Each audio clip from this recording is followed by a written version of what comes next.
ನಾನು ಮಾಡಿದಂಥ ಮಿಸ್ಟೇಕ್ಸ್ಗಳನ್ನ ನೀವು ಮಾಡೋಕ್ಕೆ ಹೋಗ್ಬೇಡಿ.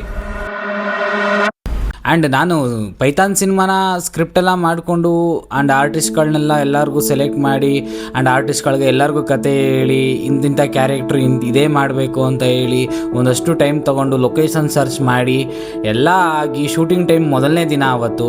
ಆ ಮೊದಲನೇ ದಿನದಲ್ಲಿ ನಂದು ಶೂಟಿಂಗ್ ಕ್ಯಾನ್ಸಲ್ ಆಗುತ್ತೆ.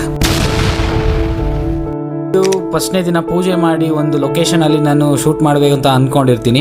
ಬಿಕಾಸ್ ನನ್ನ ಒಂದು ಪೈಥಾನ್ ಶಾರ್ಟ್ ಫಿಲ್ಮಲ್ಲಿ ಫಸ್ಟ್ ಶಾರ್ಟೇ ಒಂದು VFX ಶಾರ್ಟ್ ಇರುತ್ತೆ. ಬಿಕಾಸ್ ಆಫ್ ಡೆಸರ್ಟ್ ಶಾರ್ಟ್ ಅದು. ಆ ಡೆಸರ್ಟ್ ಶಾರ್ಟ್ಗೆ ನಮಗೆ ಪ್ಲೈನ್ ಆಗಿರುವಂಥ ಒಂದು ಫೀಲ್ಡ್ ಬೇಕಾಗಿರುತ್ತೆ. ಆ ಫೀಲ್ಡ್ಗೆ ನಾವು ಆಯ್ಕೆ ಮಾಡ್ಕೊಳ್ಳೋದೆ ಉಲ್ಲಾಲ್ ರೋಡಲ್ಲಿರುವಂತಹ ಒಂದು ಫೀಲ್ಡು. ಐ ಥಿಂಕ್ ಉಲ್ಲಾಲ್ ರೋಡಲ್ಲಿ ತಿರ್ಗಾಡೋರಿಗೆ ಶಿರ್ಕೆ ಅಪಾರ್ಟ್ಮೆಂಟ್ ರೋಡಲ್ಲಿ ಒಂದಷ್ಟು ಜನಕ್ಕೆ ಗೊತ್ತಿರುತ್ತೆ, ಕ್ರಿಕೆಟ್ ಆಡ್ತಿರ್ತಾರೆ ಎನಿ ಟೈಮ್. ಆ ಫೀಲ್ಡ್ನ ನಾವು ಸೆಲೆಕ್ಟ್ ಮಾಡ್ಕೊತೀವಿ. ಅಂದರೆ ಮೇ ಬಿ ನನಗೆ ಗೊತ್ತಿರಲ್ಲ ಅದು, ಯಾಕೆ ಅಂತ ಅಂದರೆ ಸುಮ್ಮನೆ ಖಾಲಿ ಬಿಟ್ಟಿದ್ದಾರಲ್ಲ, ಸೊ ಹೋಗಿ ಮಾಡ್ಕೊಳ್ಳೋಣ ಅನ್ನೋ ಒಂದು ಮೈಂಡ್ ಸೆಟ್ಟಲ್ಲಿ ಹೋಗ್ತೀನಿ. ಯಾರ್ದು ಪರ್ಮಿಷನ್ ಇಲ್ಲದೆ ಹೋಗ್ತೀನಿ.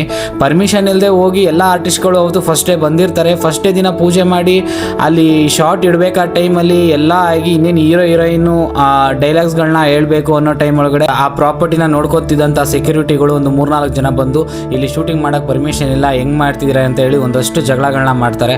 ಜಗಳಗಳಾದಮೇಲೆ ಅವ್ರ ಹತ್ರ ರಿಕ್ವೆಸ್ಟ್ ಮಾಡ್ಕೊತೀನಿ, ಸರ್ ಇದು ಶಾರ್ಟ್ ಫಿಲಿಮ್ ಸರ್ ಮಾಡ್ತಿರೋದು, ದಯವಿಟ್ಟು ಅವಕಾಶ ಕೊಡಿ ಅಂತ ನಾನು ತುಂಬ ರಿಕ್ವೆಸ್ಟ್ ಮಾಡ್ಕೊತೀನಿ, ನಿಮ್ಮ ಕಾಲು ಹಿಡ್ಕೊತೀನಿ ಅಂತ ಎಲ್ಲ ಹೋಗಿ ಕೇಳ್ತೀನಿ ಅವ್ರನ್ನ. ಬಟ್ ಅವರು ಯಾವುದೇ ಕಾರಣಕ್ಕೂ ಕನ್ವಿನ್ಸ್ ಆಗಲ್ಲ. ಆ್ಯಂಡ್ ಕೆಟ್ಟ ಮಾತುಗಳಿಂದ ಎಲ್ಲ ಬೈತಾರೆ. ಅಮ್ಮ ಅಕ್ಕ ಹೋಗು ಇಲ್ಲಿಂದ ಏನಕ್ಕೆ ಬರ್ತೀರಾ ಹಂಗೆ ಹಿಂಗೆ ಅಂತೆಲ್ಲ ಬೈತಾರೆ. ಆ್ಯಂಡ್ ಶೂಟ್ ಮಾಡಬೇಕು ಅಂತ ಅಂದರೆ 50,000 ಕೊಡಬೇಕು ನೀವು ಇಲ್ಲಿ 1 hour ಶೂಟ್ ಮಾಡೋಕ್ಕೇನೆ ಅಂತ ಕೇಳ್ತಾರೆ. ಸರ್ ನಾನು ಹೇಳ್ತೀನಿ, ಒಂದು ಅರ್ಧ ಗಂಟೆ ಟೈಮ್ ಕೊಡಿ, 2 ಡೈಲಾಗ್ ಸೀನ್ಸ್ ಇದೆ, ಮುಗಿಸ್ಕೊಂಡು ಹೋಗ್ತೀನಿ ಸರ್, ಶಾರ್ಟ್ ಫಿಲ್ಮ್ ಸರ್ ಅಂತೇಳಿ ರಿಕ್ವೆಸ್ಟ್ ಮಾಡಿಕೊಂಡು ಕೊನೆಗೆ ಒಂದು 20,000 ಕೊಡ್ತೀನಿ ಅಂತ ನಾನು ಒಪ್ಕೊತೀನಿ.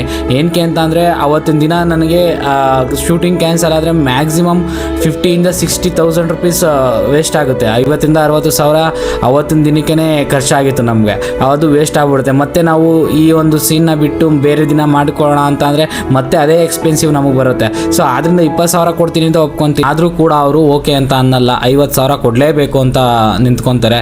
ಶೂಟಿಂಗ್ ಸ್ಪಾಟ್ ಒಳಗಡೆ ಇದ್ದಂಥ ಟೆಕ್ನಿಷಿಯನ್ಸ್ಗಳು ಆರ್ಟಿಸ್ಟ್ಗಳು ನನ್ನನ್ನು ನೋಡಬೇಕಾದ್ರೆ ನನಗೆ ಒಂಥರ ಅನ್ನಿಸ್ತಿತ್ತು. ಬಟ್ ಅಂಥ ಅವಮಾನಗಳನ್ನ ತಡ್ಕೊಂಡು ಅದೇ ಟೈಮ್ಗೆ ಧನುಷ್ ಬಂದು VFXಗೆ ಶೂಟ್ ಮಾಡ್ತಿದ್ರು. ಅವರೇ ಬಂದು ಒಂದು ಲೊಕೇಶನ್ ಇದೆ ಬನ್ನಿ ಹೋಗೋಣ ಅಂತ ಹೇಳಿ ನೈಸ್ ರೋಡ್ ಹತ್ರ ಇರೋ ಒಂದು ಲೊಕೇಶನ್ಗೆ ಕರ್ಕೊಂಡು ಹೋಗ್ತಾರೆ. ಆ ಲೊಕೇಶನಲ್ಲಿ ಶೂಟ್ ಮಾಡೋಣ ಅಂತ ಅಂದ್ಕೊಂಡು ಇನ್ನೇನು ಪ್ಲಾನ್ ಮಾಡ್ತೀವಿ. ಆಕ್ಚುಲಿ ಆಳೆ ಉಲ್ಲಾಲ್ ರೋಡಲ್ಲಿ ಇರೋಂಥ ಒಂದು ಪ್ರಾಪರ್ಟಿಲಿ ನಾವು ಶೂಟ್ ಮಾಡೋಣ ಅಂತ ಅಂದ್ಕೊಂಡು ಆ್ಯಂಡ್ ಅಲ್ಲಿ ಒಂದು 2-3 hours ವೇಸ್ಟ್ ಆಗಿರುತ್ತೆ. ನಾವು 4 ಗಂಟೆ ಹತ್ರ ಬಂದಿರುತ್ತೆ. ಯಾಕಂತಂದರೆ ಇದೊಂದು ಸೀನ್ನ ಮುಗಿಸ್ಕೊಂಡ್ಬಿಟ್ರೆ ನಮ್ಗೆ ಎಷ್ಟೋ ಖರ್ಚು ಮಿಗುತ್ತೆ ಅನ್ನೋ ಒಂದು ಕಾರಣದಿಂದ ಬೇಗ ಮುಗಿಸೋಣ ಅಂತ ಅಲ್ಲಿಂದ ಮತ್ತೆ ಲೊಕೇಶನ್ ಶಿಫ್ಟ್ ಮಾಡ್ತೀವಿ. ಅದು ಎಲ್ಲಿ ಅಂತ ಅಂದರೆ ಬನ್ನೇರ್ಘಟ್ಟ ರೋಡಲ್ಲಿರುವಂತಹ ಒಂದು ನೈಸ್ ರೋಡ್ ಪಕ್ಕದಲ್ಲಿ ಜಾಗ ಇರುತ್ತೆ. ಅಲ್ಲಿ ಏನು ಅಂತ ಅಂದರೆ ಅಲ್ಲೂ ಒಂದು ಪ್ರಾಪರ್ಟಿ ಒಳಗಡೆ ಲ್ಯಾಂಡ್ ಲಾರ್ಡ್ ಸಿನಿಮಾ ಸೆಟ್ ಹಾಕಿರ್ತಾರೆ. ಸೊ ಆ ಒಂದು ಸೆಟ್ ಒಳಗಡೆ ಒಂದು ಸ್ವಲ್ಪ ಜಾಗ ಖಾಲಿ ಇರುತ್ತೆ, ಅಲ್ಲಿ ಹೋಗಿ ಮಾಡ್ಕೊಳ್ಳೋಣ ಅಂತ ಅಲ್ಲೂ ಪ್ಲ್ಯಾನ್ ಮಾಡಿ ಆರ್ಟಿಸ್ಟ್ಗಳೆಲ್ಲ ಅಲ್ಲಿಗೆ ಶಿಫ್ಟ್ ಮಾಡಿಸ್ಕೊತೀನಿ. ಆ್ಯಂಡ್ ಟೆಕ್ನಿಷಿಯನ್ಸ್ ಕೂಡ ಅಲ್ಲಿಗೆ ಬರ್ತಾರೆ.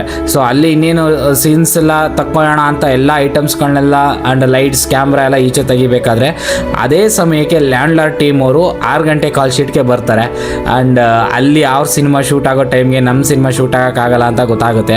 ಮತ್ತೆ ಅಲ್ಲಿ ನಂಗೆ ತಲೆ ಕೆಟ್ಟಾಗಿ ಮತ್ತೆ ಡಿಸಪಾಯಿಂಟ್ ಆಗ್ತೀನಿ. ಏನಪ್ಪ ಮೊದಲನೇ ದಿನ ಶೂಟೇ ಹಿಂಗೆ ಆಗೋಯ್ತಲ್ಲ, ಏನು ಮಾಡೋದು ಅಂತ ನನಗೆ ಗೊತ್ತೇ ಆಗಲ್ಲ. ಮೈಂಡ್ ಫುಲ್ ಬ್ಲಾಂಕ್ ಆಗೋಗ್ತೀನಿ. ಅವತ್ತು 60,000-70,000 ಸುಮ್ಮನೆ ಕೈಯಿಂದ ಹೋಗುತ್ತೆ.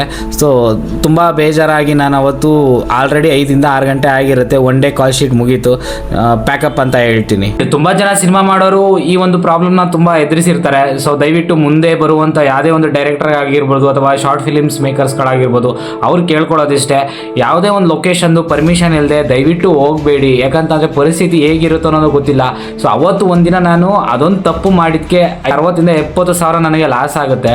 ಸೊ ಆದ್ದರಿಂದ ಮುಂದೆ ಯಾರಾದರೂ ಮಾಡೋರು ದಯವಿಟ್ಟು ಆ ಲೊಕೇಶನ್ ಪರ್ಮಿಷನ್ ತಗೊಂಡು ಶೂಟ್ ಮಾಡೋಕ್ಕೆ ನೋಡಿ. ಯಾಕಂದರೆ ಆ ಟೈಮಲ್ಲಿ ನಾವು ಪರ್ಮಿಷನ್ ಇಲ್ಲದೆ ಹೋಗಿದ್ದು ನಮ್ಮ ತಪ್ಪು. ಆ್ಯಕ್ಚುಲಿ ಅಲ್ಲಿ ಶೂಟ್ ಮಾಡ್ಬೋದಾ ಇಲ್ವಾ ಅಂತ ನಾವು ತಿಳ್ಕೊಂಡೇ ಇರಲಿಲ್ಲ. ಆ್ಯಂಡ್ ಅಲ್ಲಿ ಶೂಟ್ ಮಾಡಿದ್ರೆ ಅಷ್ಟು ಕಾಸ್ಟ್ ಪೇಯ್ಡ್ ಮಾಡ್ತಾರೆ ಅವರು ಅಂತ ನಮಗೂ ಗೊತ್ತಿರಲಿಲ್ಲ ಆ್ಯಕ್ಚುಲಿ. ಅದು ಗೊತ್ತಿಲ್ಲದೆ ಹೋಗಿ ನಾವು ಶೂಟಿಂಗ್ ಕ್ಯಾನ್ಸಲ್ ಆಯಿತು ಮೊದಲನೇ ದಿನವೇ. ಆ್ಯಂಡ್ ಶೂಟಿಂಗ್ ಆರಂಭದಲ್ಲೇ ಈ ಥರ ಒಂದು ಅಭಿಷೇಕನ ಆಗಿದ್ದು ನನ್ನ ಒಂದು ಸಿನಿಮಾದಲ್ಲಿ ಏನೋ ಒಂದು ಬ್ಯಾಡ್ ಲಕ್ ಆಯ್ತೇನೋ ಅಂತ ನನಗೆ ಪರ್ಸ್ನಲಿ ಒಂದು ಸಲ ಅಪ್ಸೆಟ್ ಆದೆ. ಬಟ್ ಆದರೂ ಹೋಪ್ ಬಿಟ್ಟಿಲ್ಲ. ಸೊ ಎಲ್ಲ ಆಗೋದೆಲ್ಲ ಒಳ್ಳೇದಕ್ಕೆ ಅಂತ ಹೇಳಿ ಮತ್ತೆ ನಾನು ಶುರು ಮಾಡ್ತೀನಿ. ಈ ವಿಡಿಯೋ ಇಷ್ಟ ಆಗಿರೋ ನನ್ನ ಸಬ್ಸ್ಕ್ರೈಬ್ ಮಾಡ್ಕೊಳ್ಳಿ ಹಾಗೂ ಬೆಲ್ ಐಕಾನ್ ಮೇಲೆ ಕ್ಲಿಕ್ ಮಾಡಿ. ನನ್ನ ಇನ್ನೊಂದಷ್ಟು ವಿಡಿಯೋಗಳು ನಿಮಗೆ ತಲುಪುತ್ತೆ.